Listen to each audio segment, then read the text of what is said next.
Well guys, excuse all the mess in the background. I do have a lot of projects going on. I have an SCX24 Furitek system going in there. They have a new system out for that one with a smaller ESC.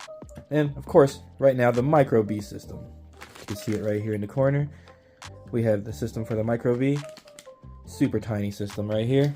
This is pretty much what you get in the package right here. And also, I don't have a receiver that's small enough, I think, to fit into this Micro B.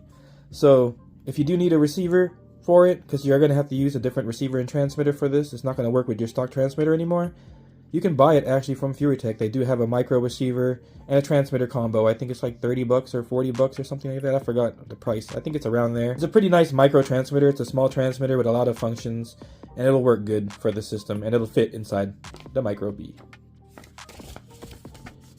Here you can tell it's showing us some of the settings in the app. So this does run on the Furitek app, just like all of the Furitek stuff I've had in the past. This one includes another sensor wire, just in case you want to use a different motor, like let's say a Hobby Wing motor. This is gonna go ahead and convert this to fit the Hobby Wing censored wire. So that way you could run a different motor if you didn't want to run the Furitek motor, but you still wanted to run the Furitek ESC. And this little package, you'll have everything already plugged in with each other. I normally don't like it when it's all plugged in like this, but just be careful. What I would do while installing stuff and figuring out where you want stuff to lay down and fit, just unplug your motor wire and your sensor wire. So that way you can protect it from getting damaged or kinked, or you're just potentially saving yourself from damaging those tiny little delicate wires. And as you can tell right here, this little dongle that's kind of just floating right there on its own, that's the Bluetooth dongle. This is the reason this ESC is able to communicate through your phone, and you can change settings and look at your actual temps and stuff of your ESC on here. So some of the ESCs back then didn't come with this. I noticed a lot more of their ESCs are coming with them now, either like this or built into the ESC, so you don't even have this dongle hanging out here anymore. But yeah, this is pretty much how they are. And as you can tell, they call this one the Micro Beast. So yeah, they call that the Micro Beast. And this one right here they call the Storm Razor. This is a censored brushless motor, and as you can tell, the casing has been cut out so you can see the windings in there. They had to cut it out like that to fit the small Micro B location where this is going to sit. So as you can tell, you can see the magnets and everything inside there. And, well, you can't see the magnets, you can just see the rotor wires.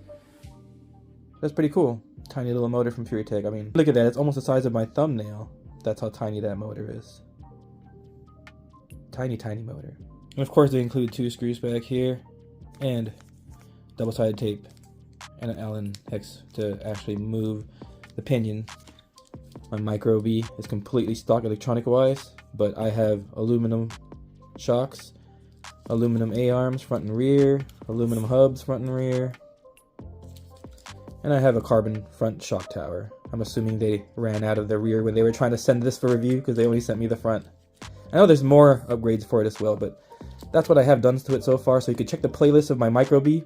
I'll have an installation video of every single one of these upgrades on there. Unplug the steering servo first, right here. Unplug that from the ESC.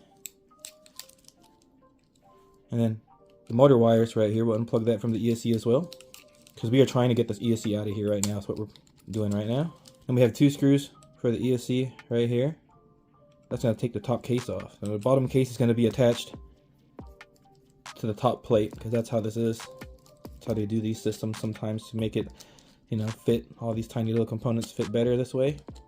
With all these 2-in-1 systems and integrated ESC to top mount.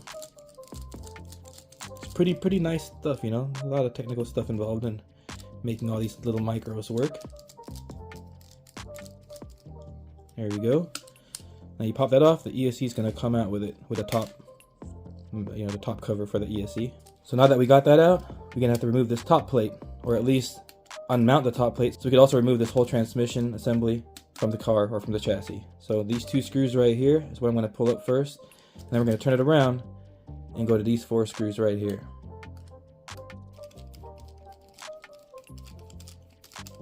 It's a good view for you guys. Hope it's a clear enough view so you can see what I'm doing. And once you get those 2 screws out of there, take them off. Make sure you don't lose them, because they will fly off if you just try to leave them on there and then fling this up.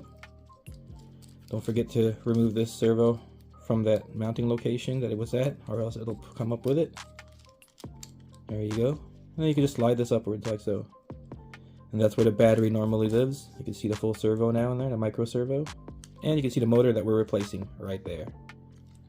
So next what I want to do is take these 4 screws off, and that should lift up this whole transmission area. Let's go ahead and give that a try. I don't know if you guys see my little injury right here. It's nothing serious. My drift car just went full throttle on me as I was on the bench. It's because my receiver was from my crawler and I had cruise control set on that receiver and I forgot, and I accidentally pressed a button while setting down my transmitter, sent my drift car almost off the table, and I grabbed it and the tire pretty much just ground down the side of my hand here. So now I'm at 9.998 fingers, but it's alright. I'm healing well, nothing's damaged, I feel everything, so we're good there. Thanks for anyone that was concerned about that. It's nothing too serious. Didn't lose the finger. I'm going to use my secure electric screwdriver right here for this tiny work.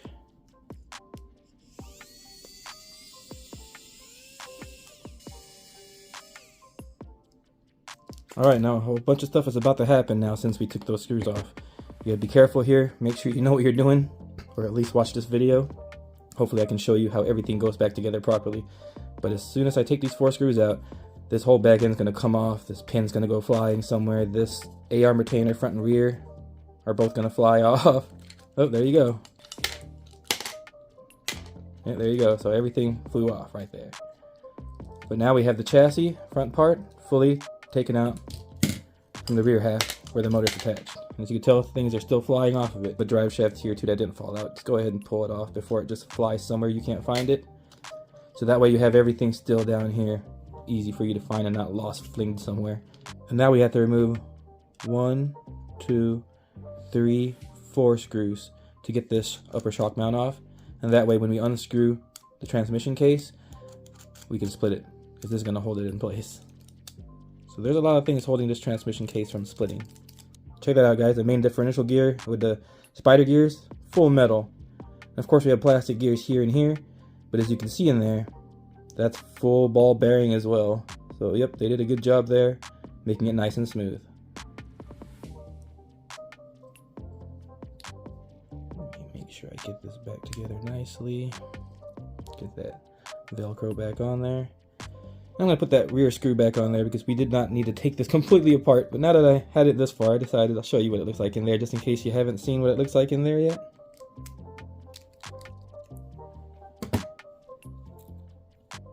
Alright, so this is where we're trying to get to. Those 2 screws right there for the motor. And if I'm not mistaken, that looks like it's going to be the bigger screws as well. The same screws as the bottom chassis screws. Yep.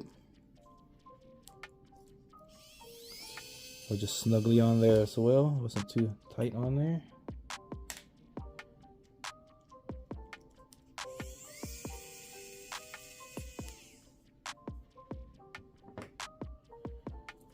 And there goes the tiny little, oh wait a minute. That gear is pressed on after the motor is installed on there because it won't just come out.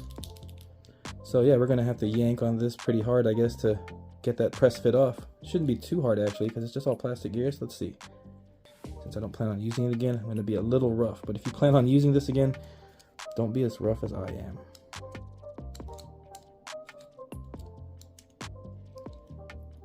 Get between the plate.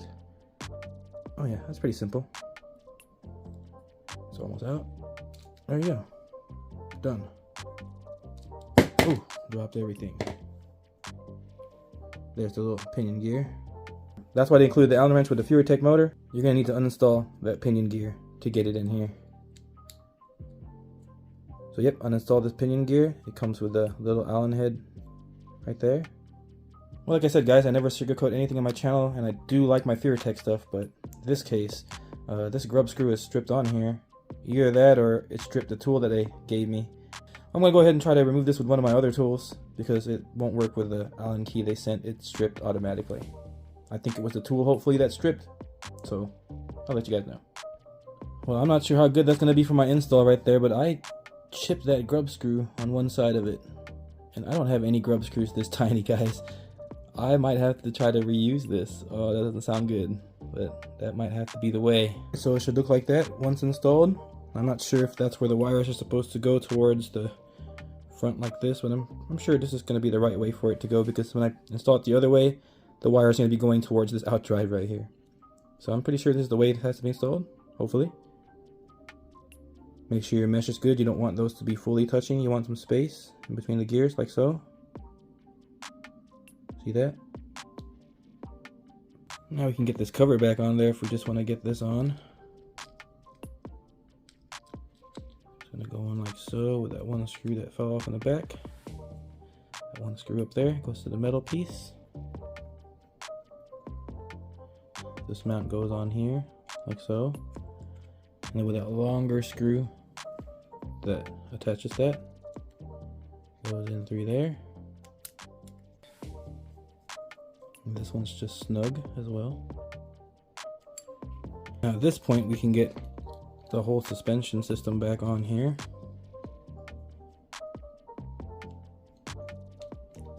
It goes to these 4 holes right here.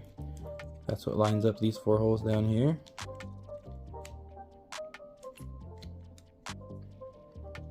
And it goes like that. Alright, there's those 4 screws installed. Now we're going to leave the wing off for now. We're going to do that last this time. The wing's going to go on last. In this step, we're going to go ahead and put this assembly back on the body. Now, like I'm saying, be careful. I didn't unplug any of these. You don't want to mess these tiny little sensor wires up, or else your sensor system won't work properly. So just be careful with all those wires. And then what you're going to need now are these little toe blocks, or A-arm mount, whatever you want to call them. Put the rear one on, like so. And then we're going to get the front half. And then we're going to install those 2 screws loosely, just to hold it in place. Alright, now that you have a turn or 2 onto those, that'll hold that in place so you don't have to worry about it going anywhere. Now we can install the A-arms back on, rear A-arms. It's pretty simple, just to pin through there. Okay, not as simple behind the camera, but normally pretty simple. Pin through there and through the toe block. And that'll hold that in place, and same with the other side. So now you have those 2 pins in those toe blocks. You're going to get the rear bumper / toe block assembly looking thing. And then you're going to slide that on, capturing those 2 pins and sliding it onto there. I'm going to try to do it on camera, but man, I really doubt I can do this on camera. There you go. Oh, I can't believe I almost accomplished that. Oh, there you go. Accomplished on camera. Nice. Now the 2 screws on here, and don't forget to tighten those, and you're good. Now you guys might be wondering, hey, why did you assemble that? You forgot the dog bones and the out drives. Yep, I did leave that out because balancing those there and balancing these pins here while putting that here while looking through a viewfinder to install all this was going to be crazy. So leave those out. It's alright. You'll be able to get everything on. And then you can just either unscrew these mounts right here or pop the top link off. And you can go ahead and put those out drives and drive shafts back in there. I popped this off of the ball link right there. And that's going to give you enough room to slide that out the way. There's a pin that goes in there. Put that pin in there. And once that pin is there, get the out drive on that side on there. You may have to spin it to get it to line up because it's keyed. There you go. Then the dog bones, they go either or side, so there's no wrong side for these. And there. Wow, it's so tiny. I have such big hands and this thing is so tiny. And in there. And there you go. Oh, you guys didn't see any of that, did you? Yeah, just to make sure to get those dog bones into the location. And then pop this link back into its location. There you go. And that's good to go. Alright, so now that's all assembled. Wheels are on, drive shafts are on. Just need to get those 2 screws back on here to get the top deck back on. And I believe they want this ESC to be sitting at the stock location. So you're going to double-sided tape that to the stock location. And like I said, I don't have a small enough receiver for this, for the body to fit, I believe. So I might have to run this without the body. I'll let you guys know how I get it on there. in a second. So I'll get back to you guys. I'll put these 2 screws on here and then mount this all in there. So here we go. It's you know, staying on, but technically it is kind of stuffed in there. So you tell I can't get this all the way down where it used to sit, like right about down here. So it sits just a little bit higher now.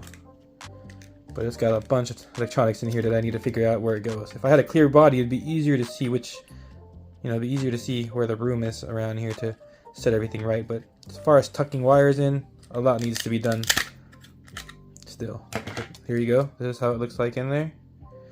I have my FlySky receiver right here with a gyro that's useless right now because it's laying down instead of being, you know, right side up. So I can't use the gyro function right now. I will change that. I want to be able to use this gyro function with this tiny little guy and have a gyro on this guy. But anyway, yeah, it's running.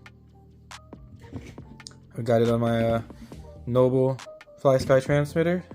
As you can see, I have steering and throttle.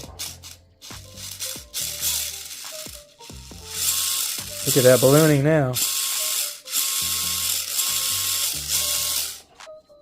Sucker's probably very quick. Ooh, I'm barely tapping on the throttle. Let's see how smooth it is with the censored. Ooh, very smooth.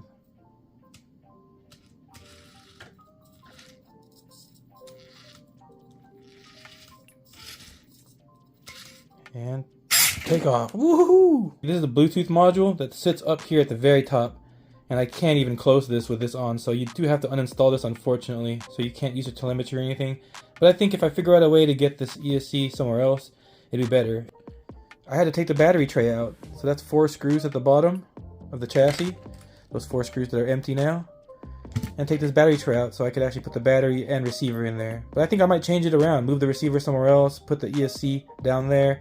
I'm not sure yet, just a way to get it to be smoother in there, and maybe I can put this back in there. So if I figure this out even better, I will make another video of how to install this system even better. But for now, it's in there, it's working. You can actually see there's a blue light shining through. Right there, that's the ESC. And yeah, it seems to be working great. Alright guys, thanks for watching as usual, and as always, stay safe out there, go have fun, and run that RC.